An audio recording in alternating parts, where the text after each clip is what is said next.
Представитель императорского дома Кирилл Немирович Данченко побывал в Краеведческом музее имени Карцхала Мальсагова. Там он еще ближе познакомился с историей и героями Ингушетии. В музее были вручены две памятные медали. Первая медаль в честь 400-летия дома Романовых и вторая под названием «Юбилей всенародного подвига». Сотрудники музея, в свою очередь, подарили гостям книжные издания. Залина Магушкова подробнее. Кирилл Немирович Данченко ближе знакомится с историей Ингушетии теперь в музее имени Тугана Мальсагова. В обзорной экскурсии ему подробно рассказали о коллекции по истории и этнографии ингушского народа, об оружии, древних кинжалах, поясах и нагрудниках, также о предметах изобразительного искусства. Гостя заинтересовала история создания башен и особенности их архитектуры, ведь совсем скоро он увидит их вживую. Лестницы, которые в жилые башни поднимались, была еще картинка. Вот в боевые башни вход был иногда со второго, в основном, или с третьего этажа.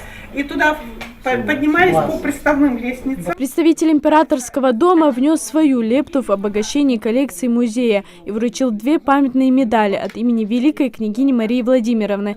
Первая медаль посвящена 400-летию дома Романовых, а вторая – юбилею всенародного подвига. Эта медаль очень важна, очень имеет особое значение, потому что великая княгиня Мария Владимировна всегда говорит, и это ее искренняя позиция, о том, что та смута, которую Россия переживала 400 лет назад, не могла быть